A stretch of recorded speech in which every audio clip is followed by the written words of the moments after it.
Oliver! Oliver! When I opened the front door, there he was, Oliver, wearing a flashy leather jacket and sunglasses. It's been a while. Oliver, who had suddenly returned, barged into the house without hesitation. Despite having disappeared for years, his audacity was shocking. And behind him was a young woman holding a baby. Who on earth could she be? As if answering my question, Oliver began to speak. This is Stella, my girlfriend. And the baby is our child, named Hazel. What? I was dumbstruck by the barrage of bewildering news he delivered. Moreover, when he said he had something to talk about, the request he made was even more astonishing. I'm handing over the daughter, so get a divorce and leave. What? It took me a moment to comprehend what he was saying. How could anyone think like this? Staring at me in disbelief, my daughter Chloe looked utterly disenchanted. Then, she said something unexpected. Divorce is not an option with Mom. Because. The next words from Chloe turned Oliver and Stella pale. My name is Luna Smith. I'm a 50-year-old employee, living a life with my high school daughter, Chloe. Though, I'm not a single mother. I have a husband. His name is Oliver, also 50 years old. However, we are not living together. Worse, I don't even know where he is. Oliver disappeared a few years ago. He just left the house one day and went missing. Of course, I did everything I could. Asked friends and acquaintances, filed a missing person report with the police. Yet, to this day, his whereabouts remain unknown. At this point, I thought it was time to give up. Oliver is probably never coming back. Our marriage was already strained. Divorce seemed inevitable. Just when I thought it was time to live a modest life with Chloe, Oliver suddenly returned. And then, one shocking truth after another was revealed. I could only be astounded by the twists life can bring. But before I talk about Oliver, let me start with my own situation. I lost my mother when I was young and was raised in a father-only household. My father was strict but kind, always caring for me. Don't hold back for Dad's sake, do what you love. I remember him saying that with a smile, as if it were just yesterday. Thanks to him, I was able to dedicate myself to my studies without any worries during my school years. After landing a job, I worked hard, and whenever I had time, I traveled with friends or enjoyed my hobbies, living a fulfilling life. Before I knew it, I was already 30. Just when I was starting to feel a bit anxious about marriage, Oliver appeared before me. Introduced by a friend, Oliver was the same age as me. He was a bit of a show-off, but he knew a lot of fun things to do and always seemed to be enjoying himself. Gradually, I was drawn to the cheerful Oliver. After we started dating and he proposed, I decided to marry him. However, my father expressed his reservations about me marrying Oliver. I'm just worried about that guy. That was my dad's constant refrain. That's not true. He might seem a bit frivolous at first glance, but he's a kind and good person. You don't understand him at all. I would always retort to my father in this manner. Looking back, I realize my father was right. My dad, who seldom opposed me, clearly expressed his objection. If I had just listened to him, I might have had a different life by now. But time can't be turned back. Soon after, I found out I was pregnant. It was around this time that Oliver slowly began to show his true colors. Man, this bike looks cool. Hey, I want to buy it with my next paycheck. Oliver pointed at a motorcycle in a magazine, smiling brightly. Lately, he seemed to be getting into motorcycles, spending his weekends tinkering with them. He started hanging out less, and I felt his spending was getting a bit reckless. What are you talking about? You already have one. Think about our finances. Our child is going to be born soon. Yeah. Man, you're so nagging. Oliver responded with a bored expression. Lately, Oliver's attitude hasn't been great. I wonder if it's just my imagination, but it feels like I've become his second or third priority since we got married. Maybe we're just going through a rough patch. I was thinking of it lightly, just like that. I had no idea that a terrible event was about to unfold. Wait, what's with this bike? I was shocked and blinked in surprise when I saw a shiny new motorcycle in front of our house. I went ahead and took out a loan to buy that bike, Oliver said proudly. How about that? Cool, right? I was furious, having never thought he'd actually buy it. But Oliver, unfazed by my lecture, immediately started taking care of the bike. I was utterly dismayed by his selfish actions. Especially now, when I wanted to save as much money as possible for our coming child. Rubbing my belly, I muttered complaints to myself. A few days later. In the evening, while I was preparing dinner, Oliver called. He was supposed to be out riding his motorcycle around, but something must have happened. When I answered the phone, Oliver, with a trembling voice, started to say something terrifying. Luna, something terrible has happened. I was speeding a bit and hit someone. What? My mind went blank. Apparently, the other person was unconscious, and he had hurriedly called an ambulance. Oliver seemed to be slightly injured as well, but the situation was unclear. Let me know when the ambulance arrives and the hospital is decided. I'll come too. Saying that, I hurriedly hung up the phone. Once I arrived at the hospital, I looked for Oliver. Oliver was in the waiting room, talking to the police. He had a bandage on his knee from a scrape, but other than that, he didn't seem to have any injuries. I joined the conversation and got information about the other party involved. The other party was a young businessman named Luke Jones. The victim's parents and wife arrived with pale faces. His condition seemed to be quite severe. Soon after, a doctor came out of the operating room. The moment I saw his face, I guessed the outcome. As expected, the doctor announced, "He has just passed away." The wife's screams echoed through the hallway. After that, it was like hell. Oliver was immediately arrested. He was going to prison for a traffic-related offense. The situation was that Mr. Tanaka was crossing the street at a green light when Oliver hit him. Speeding and running a red light, and on top of that, the fact that the victim had died, must have led to the judgment that it was a particularly malicious accident. What's more horrifying, that motorcycle wasn't insured. So, compensation to the victim's family was covered by the mandatory liability insurance everyone must have. But even after that, the amount wasn't enough. The rest had to be paid by Oliver, the offender. Ah, man, this is bad. I don't have the money. Luna, can you cover it for me? Oliver's casual request infuriated me. What are you talking about? I don't have that kind of money either. It was not just about the money, but I was astonished by Oliver's nonchalant attitude at this stage. He didn't seem to be thinking about the deceased person or their family at all. Traffic prison is a bit lighter than regular prison, lucky me. But still, I want to get back to the outside world soon. I want to catch up on my comics. He was too carefree by half. Since I got pregnant, Oliver's frivolous side started to show, and that was a fact. But I never thought it could be this bad. I was at my wit's end. That's when my father stepped in to help. I understand the situation. I'll cover the compensation. But there's a condition. Really? Oh man, that's a relief. Oliver quickly agreed to my father's conditions. And so, my father paid the remaining compensation on behalf of Oliver. My father used to manage an apartment building and had some savings. 2 years passed, and Oliver was released from the traffic prison. Of course, his previous job had long fired him. So, my father pulled some strings to get him a job at a small company. He had connections and a wide network from his time in business. That's why Oliver started to be more agreeable towards my dad. He was providing money and even got him a job. Oliver must have thought it was safe to follow him. But my dad saw right through Oliver's opportunist mentality. He kept a close eye on him to make sure Oliver wouldn't stray off the path again. You have a frivolous side. This accident was also a result of your personality. Are you seriously reflecting on it? Remember the victim and live an upright life, will you? Yup. I mean, yes. I'll turn over a new leaf and do my best. Oliver lived humbly for a while. He took his job seriously and even took care of Chloe, the child that was born. He never missed visiting the victim's grave on the monthly anniversary of the accident. I once wrote a letter to the bereaved family and mailed it. It seems they had moved, though, and the letter was returned to me. At that time, Oliver truly seemed to be reflecting on his past and living earnestly. But as a decade passed, Oliver's facade began to peel away. Around that time, my father started feeling unwell and began visiting the hospital. After a while, he was diagnosed with a rare disease.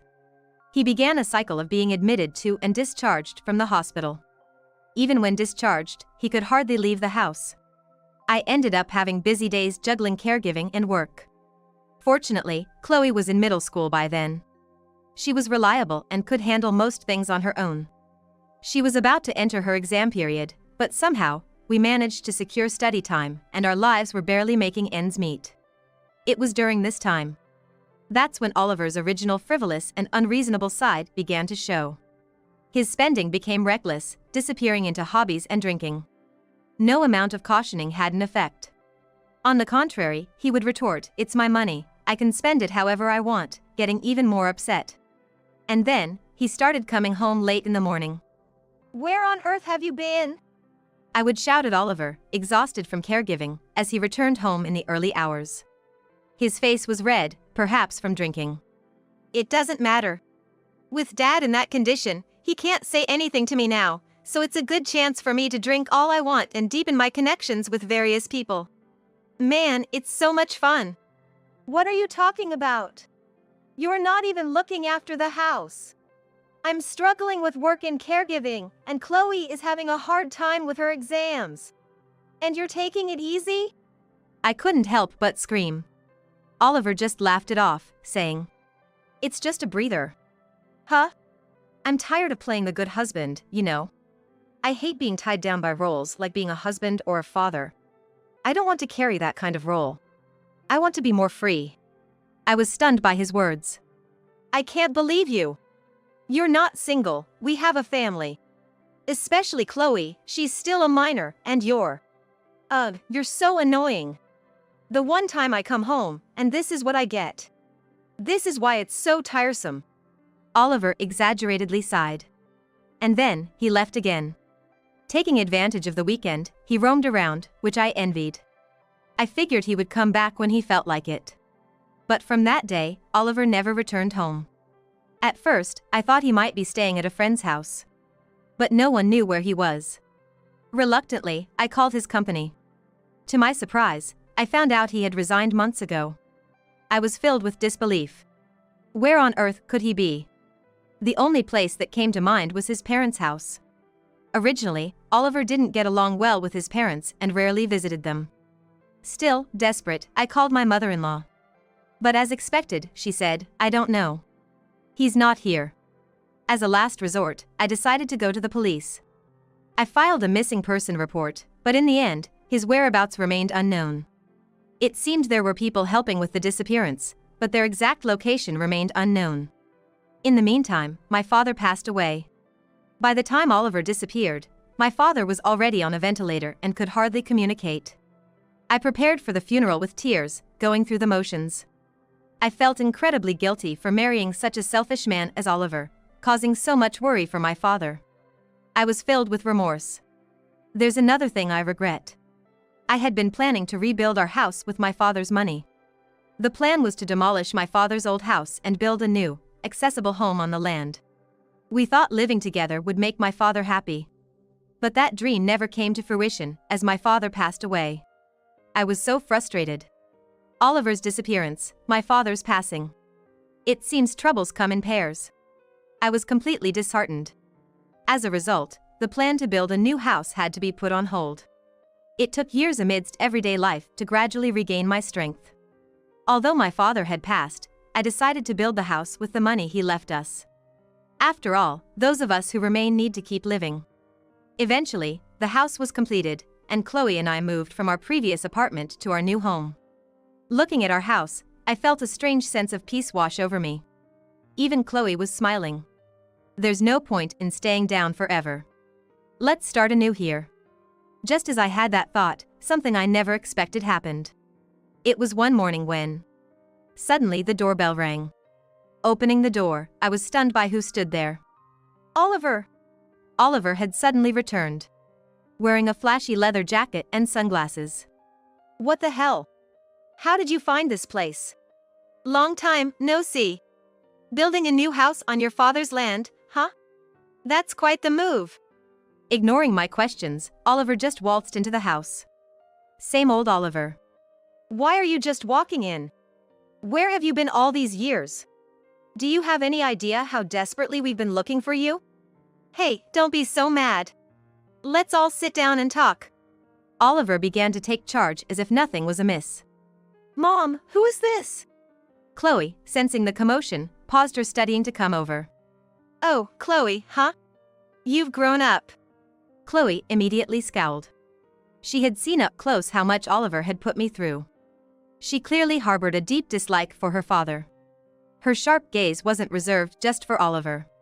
Following behind Oliver was a young woman, causing Chloe to look suspicious. The woman, heavily made up with bright-dyed hair and flashy clothes, was holding a baby and had a triumphant smile. I felt a wave of discomfort. Both of you, this is the first time meeting, right? This is Stella, my girlfriend. What? Ignoring our surprise, Stella greeted us with a composed expression. Pleased to meet you. After disappearing for years, Oliver suddenly returns with a girlfriend in tow. It seemed utterly insane. But then, an even more appalling truth was revealed. Pointing to the baby Stella was holding, Oliver proudly said, This kid is mine and Stella's. Cute, isn't she? Her name's Hazel. A child. I felt dizzy, barely able to stand. It was terrifying how much common sense he lacked. Was Oliver really this bad once you got to know him? I managed to squeeze out my voice. You come here out of the blue, with a girlfriend and a child. What's this all about? You should have done this after getting a divorce. In the first place, you are. Stop. Enough with the preaching. Can we talk about our situation? We came here today because we have a favor to ask. Oliver, cutting off my speech with a hand gesture, sat down as if he owned the place, alongside Stella. Such outrageously unconventional behavior. Their way of thinking was completely incomprehensible to us. How can we possibly listen to a favor from people as senseless as you two? Just get out now. Chloe shouted, her expression full of disgust. Then, Oliver dramatically pretended to be scared. Oh, scary, scary. Chloe's getting more like Luna. Not cute at all. Don't mock me. Chloe glared at Oliver and Stella. I put my hand on Chloe's shoulder. Chloe, let's calm down for a moment. I doubt it's anything worthwhile, but let's hear them out. We couldn't let Oliver dictate our emotions. We had to stay calm. Realizing this, I managed to soothe Chloe, who looked ready to lunge at Oliver. Then, we all sat down. What have you been doing since you left home? I asked, curious. Just before I left, I met Stella working at a club. She's young and cute, and we really hit it off. Oliver said, smiling at Stella. It was so creepy, it was almost funny. So, I told her about how my wife and in-laws were giving me a hard time, and she suggested I stay with her, so I did. What? Yeah, it was great. Stella isn't nagging like you, she's kind. Then we had a kid, and she told me I didn't have to work if I took care of Hazel, so I quit my job. A stay-at-home dad, you know? Oliver continued, unfazed by our stunned silence. Sometimes Stella goes to work in clubs out of town, so I'd go with her, living in different places all over the country. Felt like a vacation, it was awesome. No wonder we couldn't find him. Basically, Oliver was living off a younger woman. But with the kid getting to daycare age, we thought it was time to settle down, so we came back home. Then we stumbled upon you guys. Followed you here and was surprised to see this new house. You guys are living the good life, huh? Oliver rambled on, grinning. Though I tried to stay calm, it's tough dealing with someone so far removed from common sense. So, what are you trying to say? I asked coldly. Oliver proudly stated. Basically, we want this house. It's big and just right for us. We'd make better use of it. I'll go ahead and divorce Luna, so you and Chloe can just move out. What? What are you talking about? So, Oliver paused before saying, I'm giving up the daughter, so divorce me and leave. At this point, it was beyond understanding. How could someone think this way?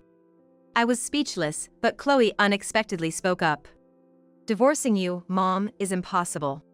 Because... Chloe continued with a cold expression. Did you forget about the promise to Grandpa? Huh? My father-in-law's. You haven't forgotten, right? About the compensation money for that accident, which Grandpa paid on your behalf. Oliver panicked at Chloe's words. Hey, what are you suddenly talking about? Huh? What, that accident? Stella looked puzzled. Didn't know? Even though you're his girlfriend.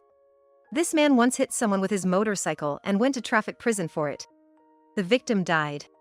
My father paid the compensation to the victim's family. But there was a condition attached. It was like this: I will cover all the compensation to Mr. Jones's family. In return, if there's an event that leads to the breakdown of my marriage with Oliver, I will reclaim the full amount from Oliver. Hearing my words, Oliver and Stella turned pale. Oliver must remember agreeing to those terms at the time. But he was probably too happy about the money being covered to remember the specifics. You left the house without permission, went missing without a trace, and on top of that, you got a mistress and had a child. That pretty much means our marriage is broken, doesn't it? But your father's gone now, right? Such conditions can't apply anymore, can they? Oliver was visibly flustered. Too bad. My father has indeed passed away. But did you forget?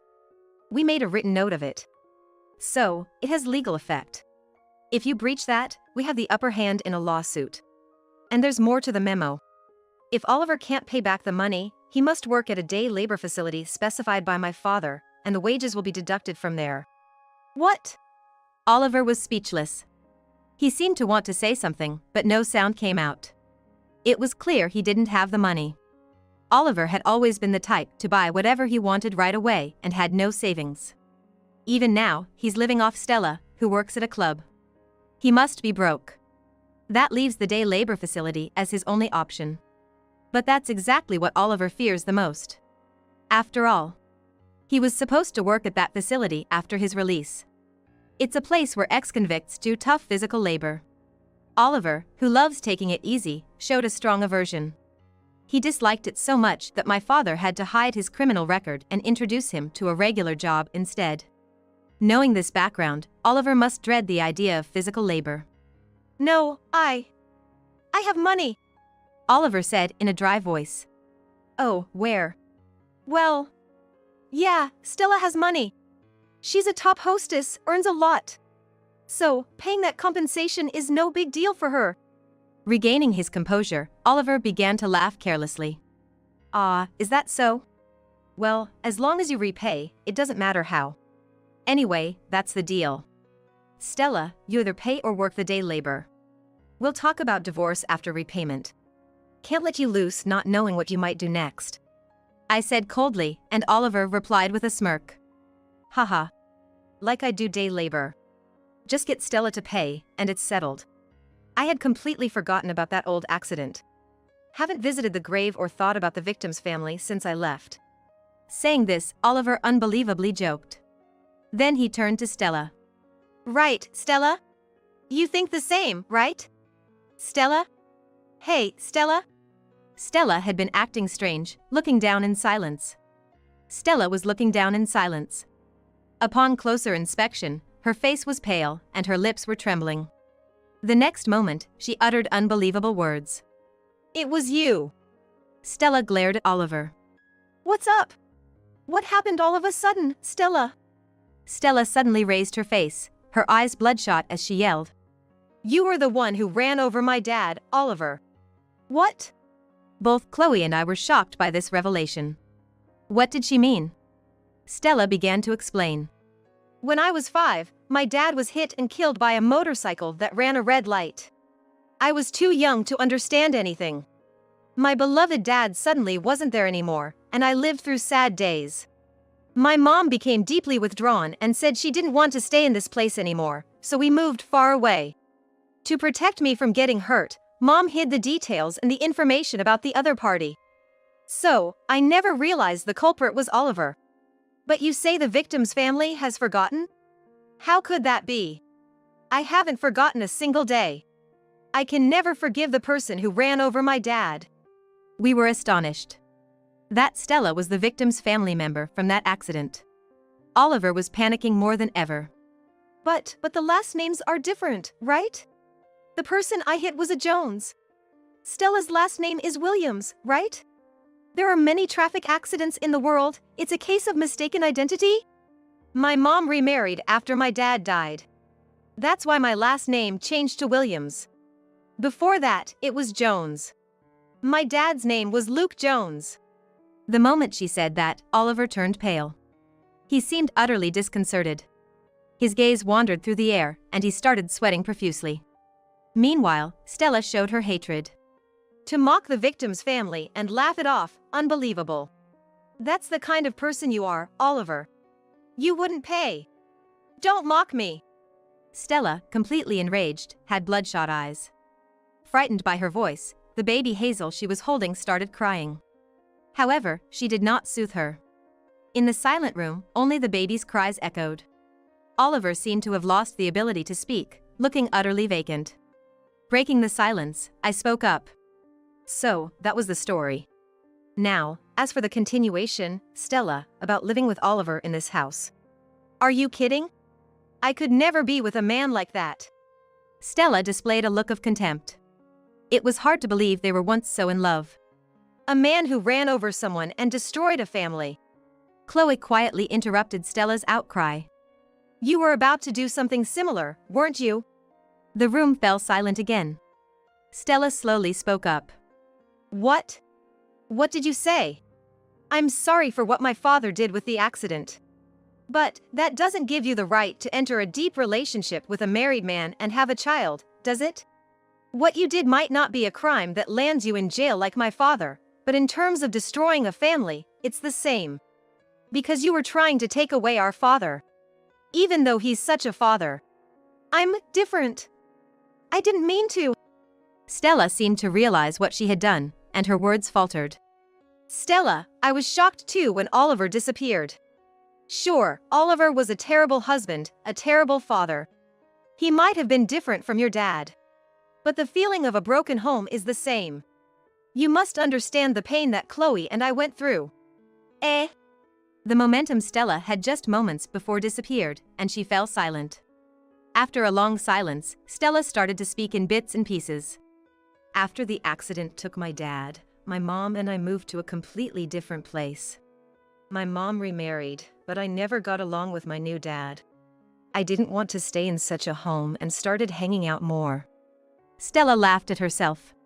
I dropped out of high school and started working at a club. Working at the club made money, but there were many hard times too. I always thought my life was tough because my beloved father was gone. So, I lived hating the person who took him from me. After pausing for a bit, she continued. Chloe, was it? You're right, I knew Oliver was married and had a child, but I didn't care. The other family didn't matter to me, I was resigned. But now, I realize I've caused you and your family the same pain I felt as a child. Stella looked completely dejected. She had entered with Oliver, confident and even smiling, but now she seemed much younger. She must be in her early 20s. With more than a 20-year age gap, she was with a man in his 50s like Oliver. Was she seeking the fatherly affection she lacked? After hearing her story, it seemed the only plausible explanation. I'm sorry. A tear fell from Stella's eye. A tear fell from Stella's eye as Hazel looked at her curiously. Stella spoke through tears. I will raise Hazel on my own. I understand. I nodded. Stella is still young. I hope she reflects and starts over, never straying from her path again. And not getting caught by men like Oliver. And not getting caught by men like Oliver again. With that settled, it was Oliver's turn. So, your fate is decided. You'll be earning your keep through day labor. I said, and Oliver, who had been silent until then, quickly objected. No, wait a minute. I can't last in such a tough place. At least give me something easier. I need a light job that ends at 9 to 5. What are you talking about? There's no such place. Considering you already have a criminal record, you should be thankful there's even a place willing to hire you. That's it. Oliver let out a pathetic sound. Stella and Chloe were looking at him with complete disdain. We've caused you a lot of trouble, Stella said as she stood up. Chloe had a complex expression, but I met Stella's eyes and nodded. Holding Hazel tightly, Stella left. After Stella was out of sight, Chloe murmured, Mom, are you sure? Shouldn't we have been harder on her?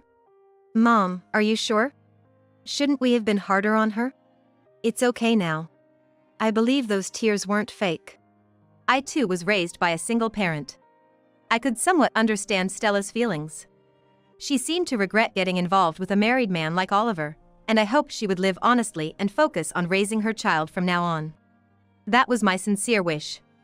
Well, when I looked at Oliver, he didn't move an inch. He was completely drained. Perhaps terrified of what the future holds for him. And rightfully so.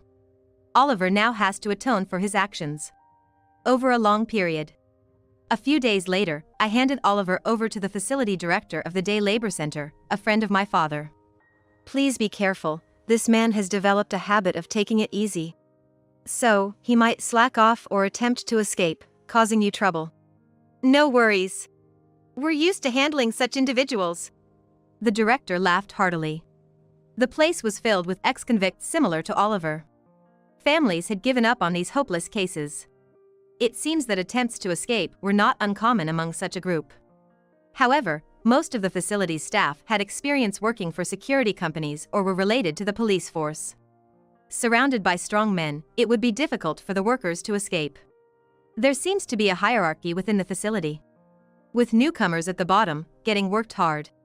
I hope that being physically and mentally trained here, Oliver truly becomes a decent person this time. As for me, I had already filed for divorce. Initially, I had planned to divorce after the repayment was completed, but the wages earned from the labor were lower than expected. Therefore, I arranged for Oliver to borrow money from a consumer finance company affiliated with the facility, repay me in full, and then Oliver would repay the consumer finance company. As a result, a significant amount of money came into my hands. However, this money was originally my father's. I wanted to use it for something my father would have done if he were alive. With that in mind, I donated part of the sum to an organization for children who lost their parents in traffic accidents. I hope to reduce the number of people who suffer from such sadness. My father would surely have done the same. Remembering my loving father, I teared up. Years have passed since then. I continue to work as usual. Chloe has become a university student. She is diligently studying to obtain a difficult national certification. Unlike Oliver, she is a well-grounded person. Despite everything that has happened, it's good to see her grow up well. Reflecting on the tumultuous days when Oliver was around, I truly feel this way. Now, I'm just thankful for ordinary days. Being able to live a peaceful life is more precious than anything. I hope this tranquility lasts forever.